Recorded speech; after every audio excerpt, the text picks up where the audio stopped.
angle. Your time is finished, the pro. You are shouting the other day. Okay. I don't know. Yes.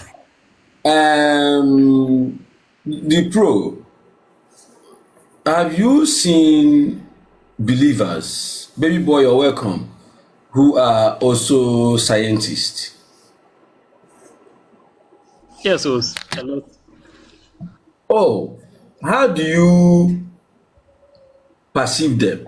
Knowing fully well that they are believers in God and at the same time they are scientists. How do you perceive them? Yeah, so it depends on the field they are and then what they are dealing with. There are these ones that don't really subscribe or don't dive into what's it called, the field of evolution and the likes, because they think it's against their faith. For example, if you research the number of scientists in NAS, National Association of Scientists, which is the elite scientists of the United States of America, majority of them are atheists. And when you dive especially into evolutionary science, I think about 90% of them are atheists. The believers don't actually go there. I'm not interested in the information you're providing because that's not what I asked for. I said, how do you perceive those people who are Yeah, believers and at the same time they are scientists? That is my question. yeah, okay. So how I perceive them Yes. is by the field they are in. It's by the Okay. field. If the person is a physicist, I would say, okay, he doesn't maybe really care about the existence of God, like being problematic in what he's into, or chemistry. But then those in the field of biology, they are the ones who I think this thing is going to conflict their belief. How is it going to? Because for example, let me get the.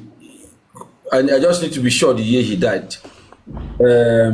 I think December or so, or November, Russell M. Nelson death. Okay.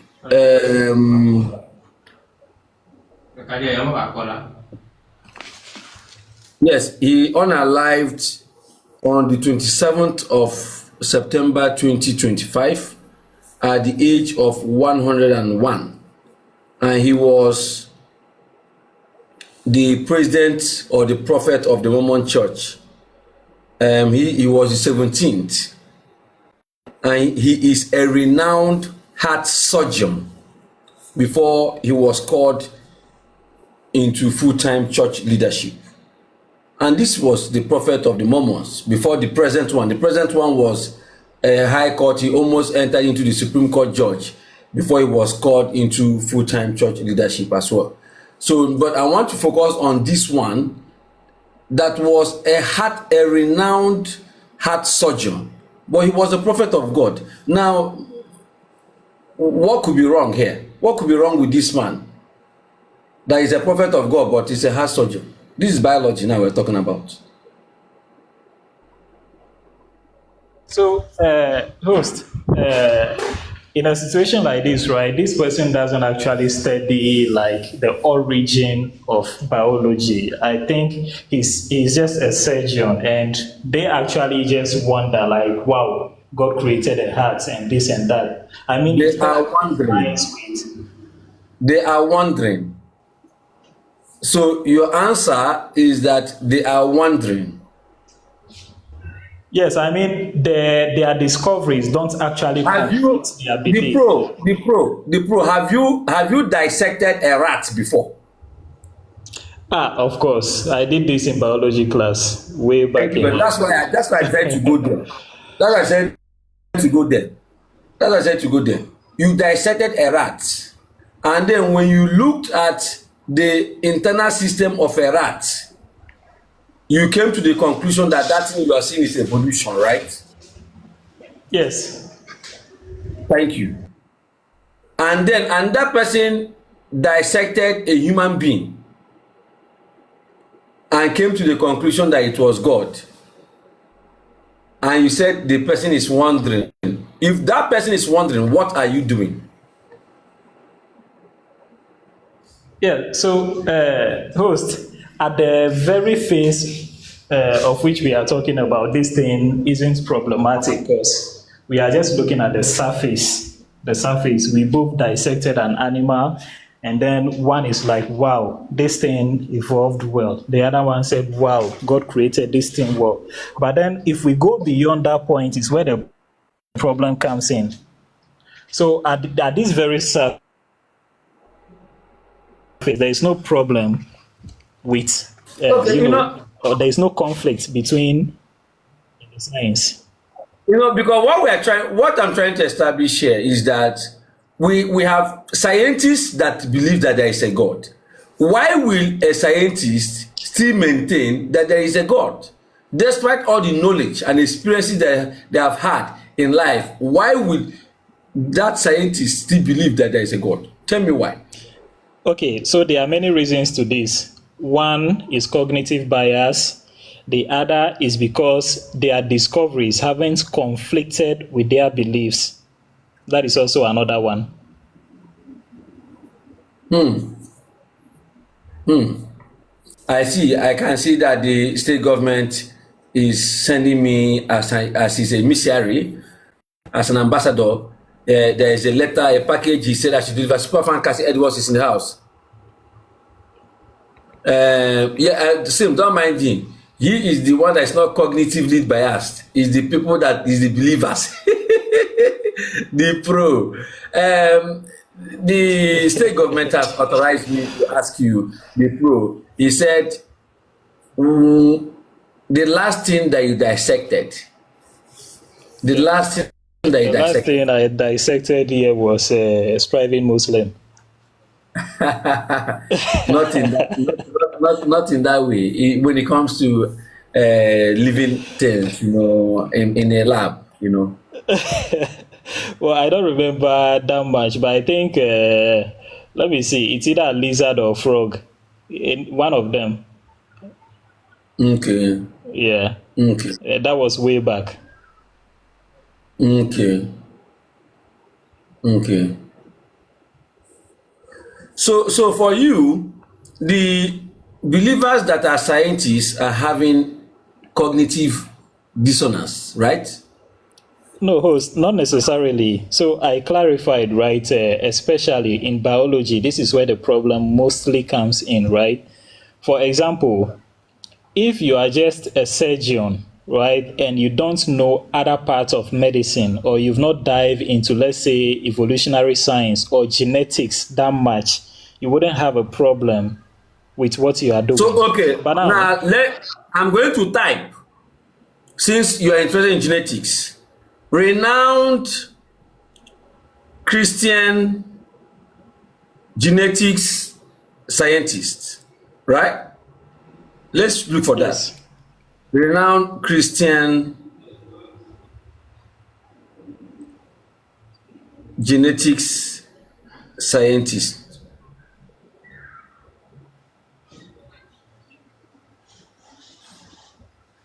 According to the response I got, he said there are many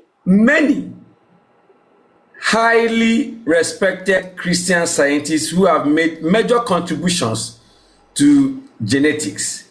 Some of the best known include Francis S. Collins. Do you know him? Oh, I don't know him. Of course not. He's not an atheist. You won't know him. Perhaps the world's most famous Christian geneticist. He led the Human Genome Project. But you know the Genome Project because you have mentioned it here many times. The pro. Yeah, host. So yeah. Now Let me finish about him. Don't worry. I just okay. I mean, all right. My questions are simple.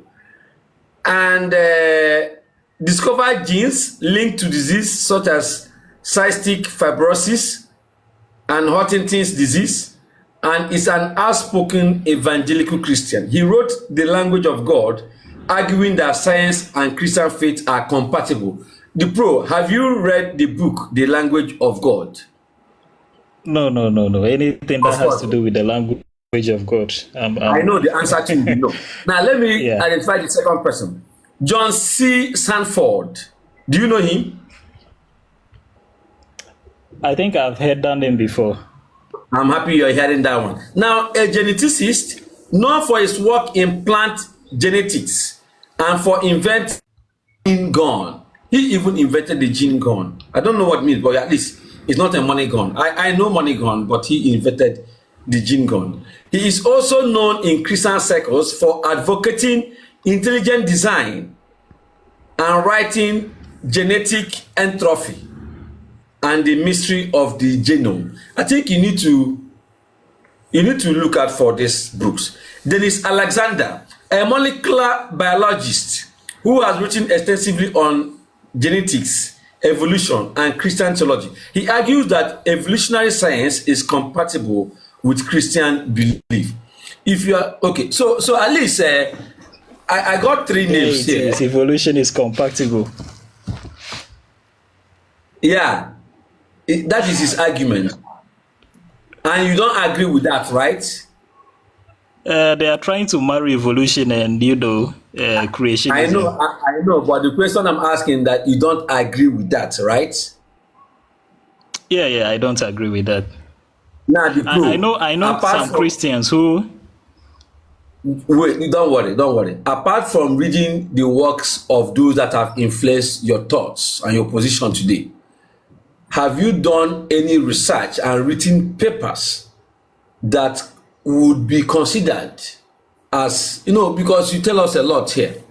Have you written papers that could be compared, that we can look at and say, based on your research, based on your findings, not just quoting others, but based on your own extensive research, this is why you came to this conclusion? Have you any paper? Yes, of course. I have papers, 3 papers in total, which I've written so far. And I think I have a witness here on this platform Place the who can links. attest Place to the that. links in the general WhatsApp group. Place the links in the general WhatsApp group. So that let us I've review this. actually pasted 2 of my papers in the moderators group.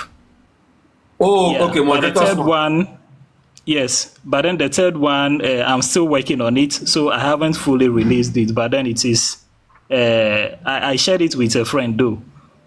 Good. Yes. Casey Edwards, a super fan listener, as welcome, my sister. I was going to ask you where it was published because you might provide us a link of it or a PDF document, but where was it published? Because and the peer review that was done for it. Tell us, please. Yeah, so I haven't yet published any paper because I'm still working on them.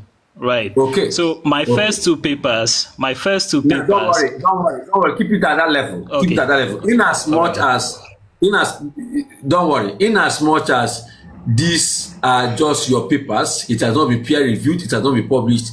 We can consider them as poems. You have just written genetic poems. You understand? Because whatever it is you have written, no. I'm telling you, you have done well. You have written, but while you are rushing to write the third one, why don't you submit the first and the second? Let them be peer reviewed. Because you're an intelligent guy, no doubt about that. And this place is for intellectuals. Many people here have done literature review. They know that you look at this work, you look at other work, you pick information from here, you pick information from there, and then you're able to come up with something. However, it doesn't end there. For you to become, because the pro, do you consider yourself, look, I want you to look at the profile of this man now. He led the Human Genome Project, discovered genes linked to disease such as cystic fibrosis and Huntington's disease. As someone that likes to talk about these things here, do you have respect for what this man has done? Oh, absolutely. I Thank you. absolutely have respect for that. Thank you. Now, let me read this other man's profile again. This John C. Sanford, his work in plant genetics and for inventing the gene gun. Do you have respect for this man as well? Yes, of course. Absolutely. All right. Now, you see, I think it will be to not to be biased, for you to go, because I am not a science student. You know, I come from the humanities and the social sciences, you know. But for you, I think it will be good to also look at the book that this man wrote called The Language of God, and then critique that book, and you know, at least look at things from his lens. Don't you think that would be a fair thing to do? Host, I would say that would be a fair thing to do, but honestly, I have done that even without looking at his book, because he is not the only one who makes such arguments. I've actually tried making those arguments myself, right, when I was back then a Christian, but they all failed. You see, people like this, sometimes I wish they were here on this platform with us so that, you know, at times we can go head on with them to actually expose, You know, you even know, if the you pay hidden for flaws special in. engagement, bro, even if you pay for special engagements, time will not be sufficient. It will not be an easy thing to have these people here. But one of the easiest thing we can do is to, you know, pick up his book and read. You know, just for you to know what is this man saying. Why? Because you know, I approach this argument from the point of position that there are Christians or believers that are scientists, and I was wondering, why will they be scientists despite the fact that there are things that why would they be remain Christians? Why don't they turn atheists despite the things that they have come to know? As a matter of fact, we have state government here who is a scientist. You know, that time he's always in the lab. He's a research man, always in the lab conducting one experiment, you know, or the other. But he believes strongly in God. You know, I am not saying that a man will not choose what to believe in. No, no, no, that's not my argument. But I just want to know, how come these people, despite everything, they still maintain that there is a God? And for this man, in fact, I'm interested in this book, this The Language of God. For him, they say the language of God, arguing that science and Christian faith are compatible. You know, I think it is worth looking into. And then for the other man that says, he argues that evolutionary science is compatible with Christian belief. I think these things are worth looking into, my brother. Well, it may be, but to me they are not, because I've already had enough reasons to even reject the label on the book. You know why? First of all, let me talk about the genetics part. Some of these scientists, right, who are believers, especially this guy who wrote the book, which you are talking about as The the pro as a language. scholar, the pro as a scholar, do you think that you can judge a book by its cover? You have not even seen the cover of the book. You only had the name and you have judged the book. Is that proper as a scholar? Okay, so In the academia, yes, the pro in the host. academia, what you are doing, is it justice that you pick up, you hear the name of a book, you've not read the book, can you judge a book by its cover? The pro. Okay, so it's, you know, that saying is just I would say it's a metaphorical saying, right? But then the But thing that saying is, is the thing true. is, That no, saying is it not true? it's not always true. It is not always true. Oh, the It's not pro. always You true. are a scientist and you are now doubting that. What does it mean that you cannot judge a book by its cover? What does it mean? That everything is subject to test and verification. That is what it means. That is not what it always means, host. No, no, no. Okay, let's check what it means now. Let's check what it means. What does it mean when we hear that you can't judge a book by its cover? I'm typing, but I've never cared to check this before. What does it mean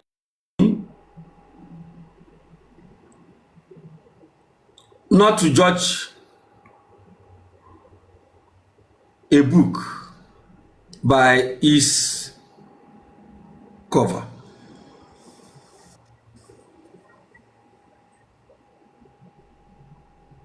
All right. It says The saying "don't judge a book by its cover" means don't form an opinion about a person, thing, or situation based only on its outward appearance or first impression. It reminds us that appearance can be misleading. The true value or character of someone or something is often discovered only after getting to know them better. Here are some examples. A person may wear, then, but I'm going to ask ChatGPT now to apply it strictly to a book. Apply it strictly to a book, because it's giving a general strictly to a book. And all this grammar and all these things I'm doing with that is because the pro refuse to read the book. Host, you see, if you don't have any proposition about a thing, that is when you say you don't judge the book by its cover. But here lies the case. I have a proposition.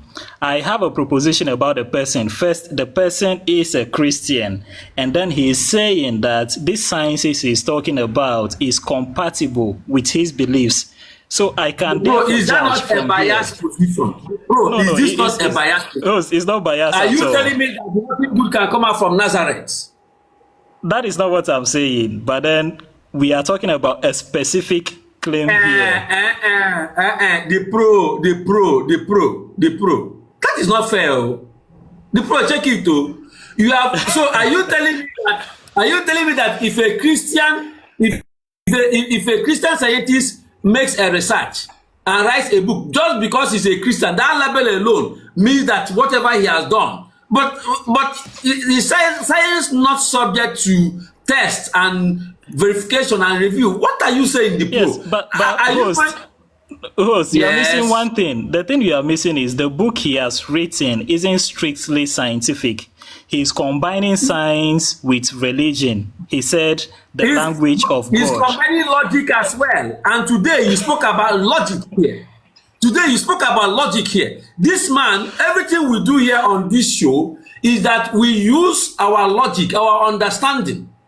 The more we read, the more our brains open, the more our understanding deepens. So the point is this: if this man has done extensive research, way more than you, and then he has been able to connect one or two. In fact, we don't even know exactly his argument in his book, but it is what investigating it. What exactly is this man claiming? Because his book is claimed. Before you can review a book and debunk a book, the pro, you must read it and then you can critique it. You cannot critique a book that you have not read.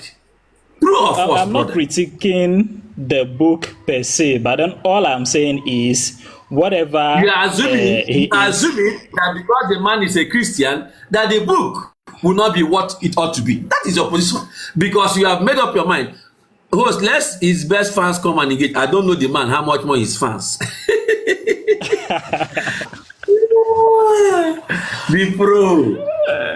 See, the fact that he is saying that science is compatible with his belief, that alone shows how biased he is. Why didn't he say it is compatible with Islam or any other form of religion?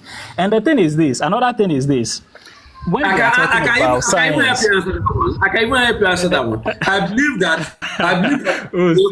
Listen, you're also being biased because you have not read it. But you want to help me answer that one. Because, wait, brother, wait.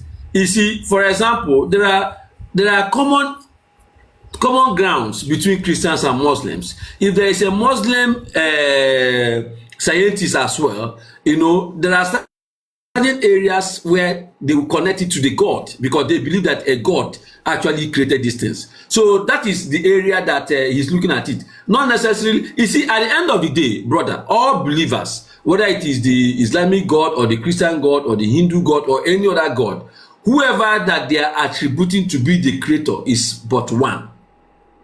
That is one thing that we all must understand. All the believers here, even though that today they are operating under different umbrellas and names and brands, they are attributing that this world is as a result of a creator.